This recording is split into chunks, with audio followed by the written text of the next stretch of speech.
بسم اللہ الرحمن الرحیم۔ السلام علیکم۔ اکرام صاحب انڈیا کے شہر گجرات میں رہتے تھے، جہاں مسلمانوں پر بہت ظلم ہو رہے تھے۔ عید پر اکرام صاحب نے گائے کی قربانی کی تو محلے کے ہندوؤں کو پتہ چلا تو وہ اکرام صاحب کو بیوی سمیت قتل کر کے چلے گئے۔ جب ان کی بیٹی شکیلہ محلے میں قربانی کا گوشت دے کر گھر لوٹی تو سامنے کا منظر دیکھ کر چیخ اٹھی، اور جب باہر گئی تو وہی ہندو اسے مارنے کے لیے اس کی طرف لپکے اور بولے، جس کے نام پر ہماری گائے ماتا کی قربانی کی ہے اسے بولو اب تمہیں بچا لے۔ اتنا تھا کہ جیسے ہی وہ اسے مارنے لگے تو شکیلہ نے آسمان کی طرف دیکھا تو اس کی آنکھیں پھٹی رہ گئی، کیونکہ 10 ذی الحج کو آنے میں ابھی ایک ہفتہ باقی تھا۔ مگر اس سے پہلے ہی ایک اعلان نے سب کو سوچ میں مبتلا کر دیا۔ اعلان کو یوں تھا کہ اگر کسی نے ہمارے دھرم پر انگلی اٹھائی یا ہماری گو ماتا کو قتل کر کے ہمارے بھگوان کی توہین کرنا چاہیے تو ہم سخت سے سخت کارروائی کریں گے۔ یہ مت بھولیے کہ قانون ہمارے ساتھ ہے، جس طرح تم لوگ ہماری گو ماتا کو قتل کرو گے پھر ہم بھی تم لوگوں کے گھروں میں گھس کر یوں ہی قتل کا بدلہ لیں گے۔ یہ اعلان سبھی مسلمانوں نے سنا تھا۔ اس سختی کے بعد آخر وہ سنت ابراہیمی کو کیسے انجام دے سکتے تھے۔ آج جمعۃ المبارک کا دن تھا۔ عصر کی نماز ادا کرنے کے بعد شکیلہ نے قرآن پاک کھولا اور اپنی ماں کے ساتھ بیٹھ کر قرآن مجید کی تلاوت کرنے لگی۔ وہ ابھی قرآن مجید پڑھ ہی رہی تھی کہ گلی سے لوگوں کا ایک ہجوم سا گزرنے لگا، جنہوں نے ڈھول اور ڈنکے اٹھا رکھے تھے اور مسلسل بجا رہے تھے۔ اپنے ساتھ ایک بہت بڑا اسپیکر رکھا ہوا تھا جس پہ جے شری رام اور اوم شری رام جیسے گانے لگے ہوئے تھے۔ وہ لوگ بھجن لگاتے، بھگوان کا نام کا جاپ کرتے، نعرہ لگاتے اس گاؤں سے گزر رہے تھے، یہ جانتے ہوئے بھی کہ یہ مسلمانوں کا ہے۔ یہاں پر کٹر مسلمان رہتے ہیں، ہندوؤں کو تو ایک گھر بھی یہاں پر نہیں تھا۔ مگر اس کے باوجود ساتھ ہی موجود دوسرے گاؤں کے ہندو اکثر یہاں پر واویلا کرنے آ جایا کرتے تھے۔ ظہر کی نماز ادا کرنے کے بعد شکیلہ نے قرآن پاک کھولا اور اپنی ماں کے ساتھ بیٹھ کر قرآن مجید کی تلاوت کرنے لگی۔ وہ ابھی قرآن مجید پڑھ ہی رہی تھی کہ یہ سب شروع ہو گیا۔ یہ سب کچھ وہ اکثر جمعہ کے روز ہی کیا کرتے تھے، کیونکہ جانتے تھے کہ مسلمانوں کے نزدیک جمعہ کے روز کو بڑی اہمیت حاصل ہے۔ جب مسجد میں اذان گونجتی اور مسجد میں نعت شریف پڑھی جاتی تو یہ ہندو بھی اپنے بھگوان کے نعرے لگاتے ہوئے فوراً مسلمانوں کے محلے میں داخل ہو جاتے۔ کوئی ان کو منع نہیں کر سکتا تھا، کیونکہ اگر لڑائی ہوتی تو سراسر فیصلہ ہندوؤں کے حق میں ہی ہونا تھا، اس لیے مسلمانوں کو صبر کے گھونٹ پینے پڑتے۔ ابھی بھی شکیلہ قرآن مجید کی تلاوت کر رہی تھی کہ جب باہر سے گانے اور ڈول ڈمکوں کی آواز پر وہ فوراً استغفار کا ورد کرنے لگی۔ قرآن پاک کو بند کر کے اپنے سینے کے ساتھ لگا لی اور گہری سانس خارج کر کے کہنے لگی کہ کتنے بد لحاظ لوگ ہیں، یہ اپنے گاؤں میں جا کر یہ سب کچھ یوں نہیں کرتے۔ ہم نے تو کبھی ان لوگوں کو ان کی عبادت میں خلل نہیں ڈالا، پھر یہ لوگ ہمارے ساتھ ہی کیوں اس طرح کا رویہ روا رکھتے ہیں۔ شکیلہ کی ماں رضیہ نے یہ سنا تو اپنی بیٹی کو خاموش رہنے کی تلقین کرنے لگی، کہنے لگی کہ دروازہ کھڑکیاں بند کر لو، باہر آنے کی ضرورت نہیں ہے، کیونکہ وہ جانتی تھی کہ یہ ہندو کس قدر ہٹ دھرم قسم کے تھے۔ ایک مرتبہ گھر کا دروازہ جو ہی کھلا تھا تو گھر میں گھس آئے تھے۔ گھر میں گھس کر اپنے بھگوانوں کے نعرے لگانے لگے اور سامان کے توڑ پھوڑ بھی کرنے لگے تھے۔ نہ جانے ایسا کرنے سے انہیں کیا ملتا تھا، یہ شرپسندی کر کے وہ کیا جتانا چاہتے تھے۔ بہرحال شکیلہ کمرے میں داخل ہو چکی تھی۔ اسے تو اب یہ فکر لاحق تھی کہ اس کے ابا جمعہ پڑھنے کے لیے مسجد میں گئے ہوئے تھے۔ پچھلی مرتبہ بھی جب وہ جمعہ پڑھ کر مسجد سے باہر نکلے تھے تو ہندوؤں سے لڑائی ہو گئی تھی۔ ہندوؤں نے اکرام صاحب کو بہت مارا تھا، نہ جانے اب کیا ہوتا۔ کچھ دیر بعد اکرام صاحب بھی گھر آ چکے تھے، منہ ہی منہ میں بڑبڑا رہے تھے۔ شکیلہ فوراً باہر نکلی اور ان سے پوچھنے لگی کہ کیا ہوا۔ اکرام صاحب کہنے لگے کہ جیسے ہی مسجد سے باہر نکلا تو ہندوؤں کے اس گروہ نے عجیب و غریب ہی شرپسندانہ نعرے لگانا شروع کر دیے۔ یہ تو 7 لوگ تھے جنہوں نے معاملہ رفع دفع کروایا، مگر یہ لوگ نہ جانے خود کو کیا سمجھنے لگے ہیں۔ اکرام صاحب اپنی بیوی اور بیٹی کے ساتھ انڈیا کے شہر گجرات کی ایک گاؤں میں رہنے والے تھے۔ جس قدر مشکلات انہیں وہاں پر سہنی پڑ رہی تھی یہ صرف وہی جانتے تھے۔ اتنے وسائل بھی نہیں تھے کہ وہ اپنا گھر بار چھوڑ کر کہیں اور چلے جاتے، بس اب تو صبر کے ہی گھونٹ انہیں وہاں پر پینے تھے۔ ہندو بلا وجہ ہی ان کو تشدد اور زیادتیوں کا نشانہ بناتے رہے تھے، مگر وہ اپنے آواز ہندوؤں کے خلاف بلند کرنا بھی چاہتے تو کوئی ان کا سننے والا نہیں تھا۔ خاص کر جب عید قرباں ہوتی تو ہندو تو مسلمانوں کے خلاف مزید ہی گھیرا تنگ کر دیا کرتے تھے۔ پچھلے 10 سال سے اس گاؤں میں کسی نے بھی عید قربان پر قربانی نہیں دی تھی، 10 سال پہلے گاؤں میں ایک شخص تھا جس نے اپنے مویشی پال رکھے تھے۔ عید کے روز جب اس نے ایک گائے کی قربانی کی تو اس کا جو حشر ہوا تھا وہ دیکھ کر تو سب مسلمان پناہ مانگنے لگے تھے، یہاں تک کہ کئی ہندو بھی یہ کہنے پر مجبور ہو گئے کہ یہاں پر تو ظلم ہوا ہے۔ اس کے بعد 10 سال تک کسی نے بھی اس گاؤں میں قربانی نہیں کی تھی۔ شکیلہ اکرام صاحب کی اکلوتی اور لاڈلی بیٹی تھی، اس نے ہی یہی کہا تھا کہ ہم اس دفعہ قربانی کریں گے۔ جب اکرام صاحب نے یہ بات سنی تو سوچ میں پڑ کر کہنے لگے کہ بیٹا ہم قربانی تو دیں گے، مگر تم جانتی تو ہو کہ ہم کسی اسلامی ممالک میں نہیں بلکہ بھارت میں رہتے ہیں اور یہاں پر کس قدر سختی ہے۔ قربانی کرنے پر یہ لوگ اس جانور کو اپنی ماں سمجھتے ہیں، اور اگر ہم سنت ابراہیمی کی تحقیق کے لیے قربانی کریں بھی دے تو ان کو لگتا ہے کہ ہم ان کے دھرم کی توہین کر رہے ہیں، ہم ان کی ماں کو قتل کر کے کھا رہے ہیں، جبکہ حقیقت میں ایسا کچھ بھی نہیں ہے۔ بہرحال اس مرتبہ تو اکرام صاحب کا بھی دل تھا کہ وہ قربانی کرے، ان کے پاس اتنی رقم تھی کہ وہ ان سے قربانی کا جانور خرید کر اس کی قربانی کر سکے، مگر ڈر تھا تو صرف ہندوؤں کا۔ اگر ہندوؤں کو پتہ چل جاتا تو یقیناً وہ کچھ بھی کرنے سے باز نہ آتے۔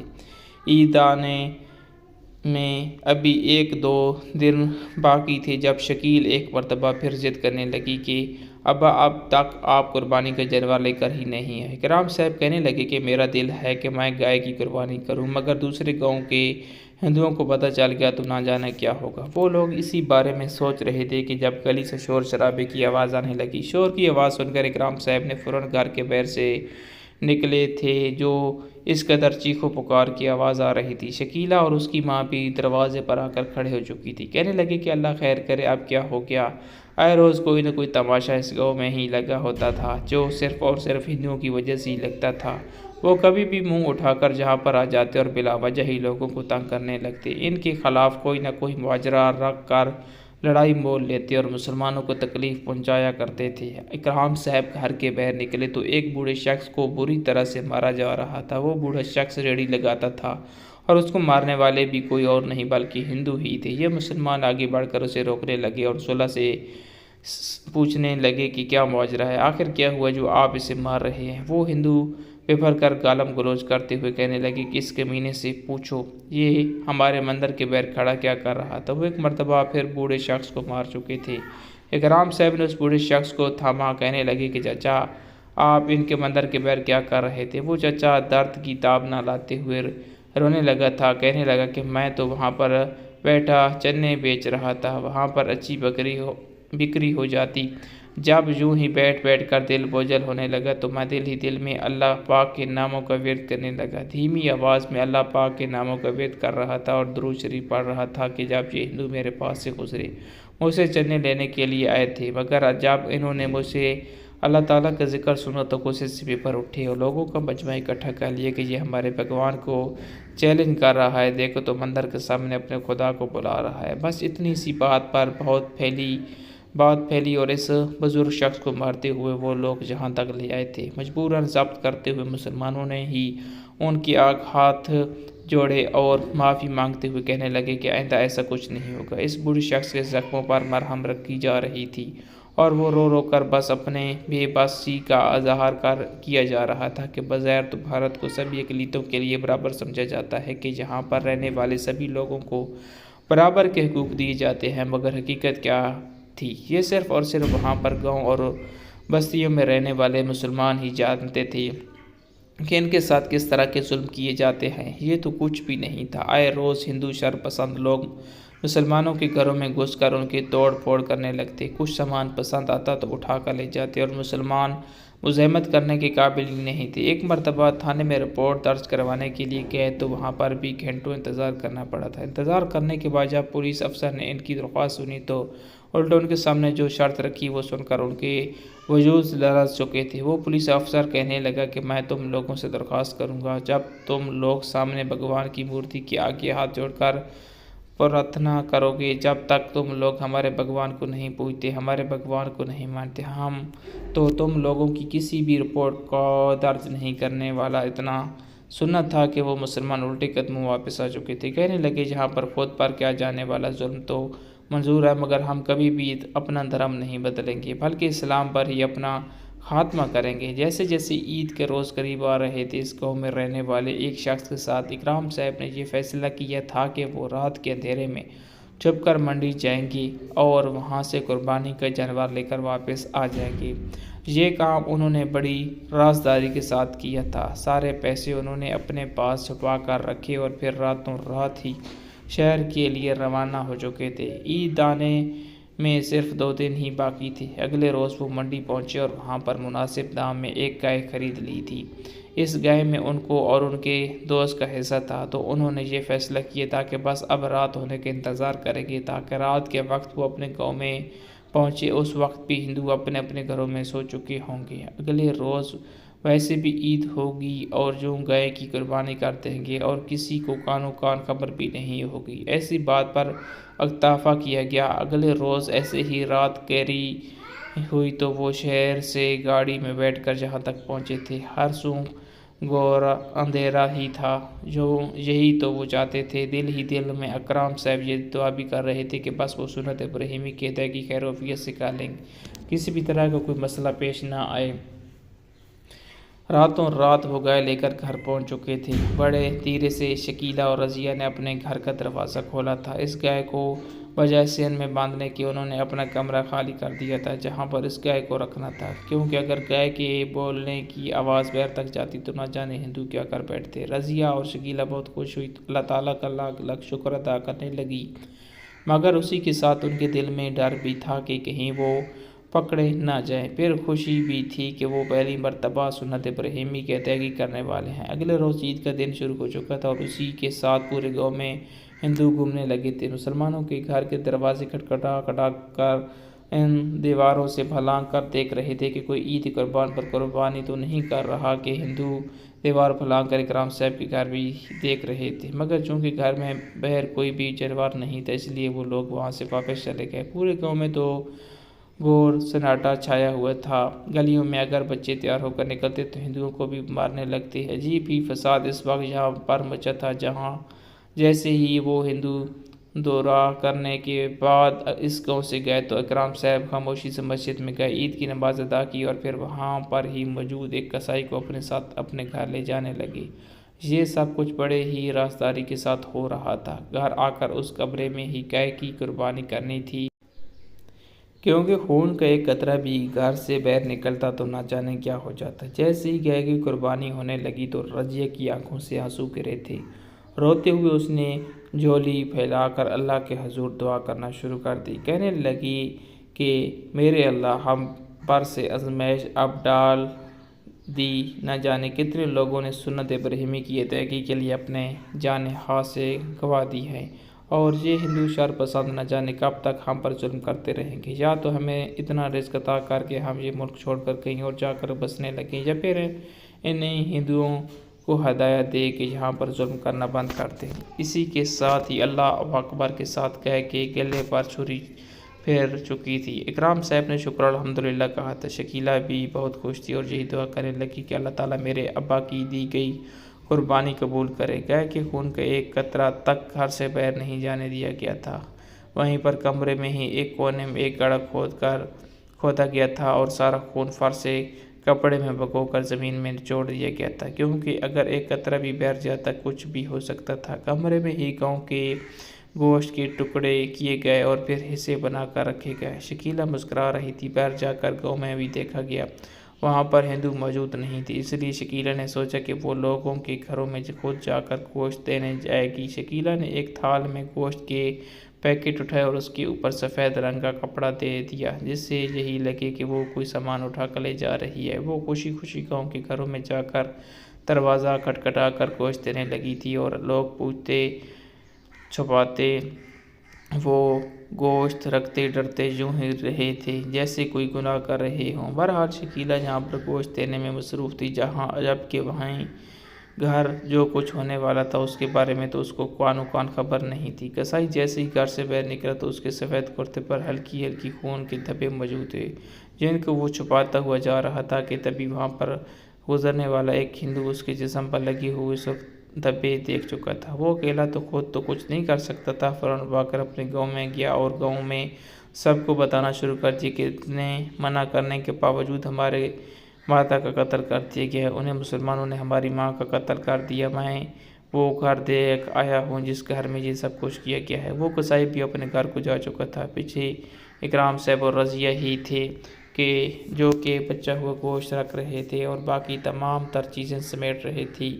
ابھی یہ سب چل رہا تھا کہ دھڑا دھڑ ان کے دروازے پر دستک ہونے لگی۔ اکرام صاحب تو کچھ سوچ میں پڑ چکے تھے کہ کون ان کے دروازے پر اس قدر سختی سے دستک کر رہا ہے۔ وہ اپنے ہاتھ پوچھتے ہوئے جیسے ہی دروازہ کھول کر پوچھنے لگے کہ کون ہے کہ تبھی کئی ہندو دھکے مار کر اندر داخل ہوئے تھے۔ اکرام صاحب توازن برقرار نہ رکھ سکے اور منہ کے بل زمین پر گر گئے۔ وہ ہندو اگلے ہی پل اکرام کو پکڑ چکے تھے، کہنے لگے کہ تو نے ہماری گائے ماتا کا قتل کیا ہے، تجھے کون سی زبان سمجھ آتی ہے؟ جب کہا تھا کہ ہماری گو ماتا کو ہاتھ مت لگانا، مگر تو ہماری ماں کو کاٹ کر کھا رہا ہے۔ اکرام صاحب تو پریشانی سے ہو چکے تھے، کہنے لگے کہ ایسا یہاں پر کچھ نہیں ہوا، ہم نے کوئی گائے نہیں کاٹی۔ مگر اگلے پل وہ لوگ کمروں میں گھس چکے تھے، رضیہ کا بھی لحاظ نہیں کیا تھا۔ رضیہ اپنا منہ چھپاتی کونے میں کھڑی ہو چکی تھی، مگر وہ اس کمرے تک پہنچ ہی چکے تھے جہاں پر گائے کو باندھا گیا تھا۔ وہاں پر ابھی بھی گائے کے ٹکڑے، ہڈیاں اور کھال پڑی ہوئی تھی۔ یہ دیکھ کر وہ غصہ ہو گئے، وہاں پر پڑا ہوا چاقو اٹھایا اور اگر رضیہ کو تھپڑ مارنے لگے۔ رضیہ ان لوگوں کو خدا کے واسطے دینے لگی، مگر وہ اس قدر مشتعل ہو چکے تھے کہ دو مردوں نے رضیہ کو پکڑا۔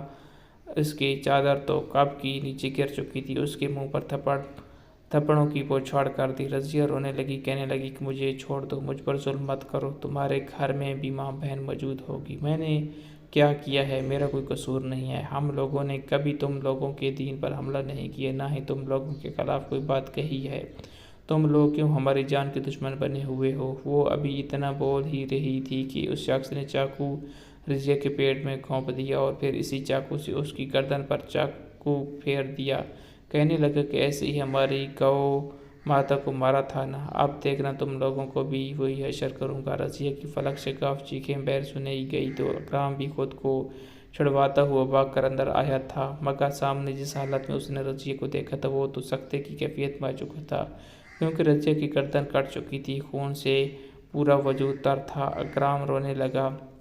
اگلے پل لوگوں نے اکرام کو بھی بے حجاب کرنا شروع کر دیا، اس کے کپڑے پھاڑ دیے، اس کے منہ پر موجود داڑھی کو گائے کے خون سے رنگنے لگے، کہنے لگے کہ تیری بلی ہم گو ماتا کو چھڑوائیں گے، تو نے ہمارے گو ماتا کو قتل کیا نا، ہم تیرا حشر کیا کرتے ہیں، ہم تجھے یہاں نہیں بلکہ پورے گاؤں والوں کے سامنے عبرت کا نشانہ بنائیں گے، تاکہ تم لوگوں کو پتہ چلے ایسا کرنے کی سزا کیا ہوتی ہے۔ وہ گھسیٹ کر اکرام کو باہر لے کر گئے تھے اور پھر سبھی مسلمانوں کو مخاطب کر کے کہنے لگے، دیکھو جو ہماری گو ماتا کے سامنے برا کرتے ہیں، ہم اس کا کیا حشر کرتے ہیں۔ اگلے ہی پل انہوں نے چاقو اور اکرام صاحب کے گلے پر پھیر دیے۔ اکرام صاحب کی زبان پر کلمہ شہادت تھا، وہ اللہ تعالیٰ کی وحدانیت بیان کرتے ہوئے اس دنیا سے چل بسے، وہ قربان ہو چکے تھے، جبکہ ہندو کہکے لگا کر ہنس رہے تھے۔ وہ سبھی مسلمان جو کہ وہاں پر منڈیروں سے یہ سب کچھ دیکھ رہے تھے، ان کی روح تک لرز چکی تھی، کانوں کو ہاتھ لگانے لگے۔ شکیلہ پورے گاؤں میں گوشت بانٹنے کے بعد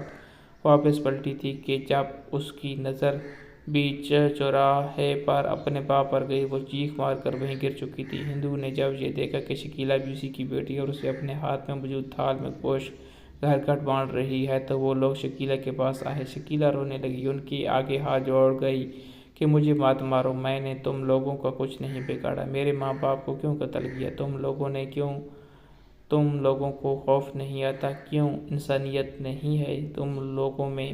مگر وہ لوگ شکیلہ کو بھی مارنے لگے تھے۔ شکیلہ مدد کے لیے لوگوں کو پکارنے لگی کہ تبھی ایک ہندو کہنے لگا کہ بہت شوق ہے نا گو ماتا کی قربانی کرنے کا، اپنے خدا کو قربانی کرتے ہوئے نا، اب بلاؤ اپنے خدا کو، وہی تمہاری مدد کرتا ہے۔ اتنا سننا تھا کہ شکیلہ رونے لگی، روتے ہوئے اس نے بھی سخت آسمان کی جانب دیکھا تھا، کہنے لگی کہ میرے اللہ میری مدد کر، میرا تیرے سوا کوئی بھی نہیں ہے، ان ظالم درندوں کے بیچ میں پھنس چکی ہوں، میری مدد کر، میں بے بس ہوں، ان لوگوں نے میری کوئی سہارا نہیں چھوڑا، میرے ماں باپ کو مار دیا۔ شکیلہ پھوٹ پھوٹ کر رو رہی تھی، مگر ہندو اس کا اور اس کے اسلام کا مذاق اڑا رہے تھے، ہاتھ میں چاقو لی شکیلہ کی گردن کاٹنے لگے تھے کہ اسی وقت گاؤں کے گھروں سے لوگ باہر کو نکل آئے۔ سب کی زبان پر اللہ اکبر کا نعرہ تھا اور آگے بڑھ کر ان ہندوؤں کو گھیر لیا۔ وہ ہندو گھبرا چکے تھے مگر ہاتھ میں اٹھایا ہوا چاقو وہ مسلمانوں کی طرف بڑھانے لگے، مگر مسلمانوں نے آگے بڑھ کر انہیں مارنا شروع کر دیا، مار مار کر انہیں لہو لہان کر دیا۔ یہ پہلی مرتبہ تھا جب انہوں نے یہ ہمت دکھائی تھی۔ وہ ہندو ڈر کر وہاں سے بھاگ نکلے۔ شکیلہ کے تو گھر کا نقشہ بدل چکا تھا، اب مزید چپ رہنا آسان نہیں تھا۔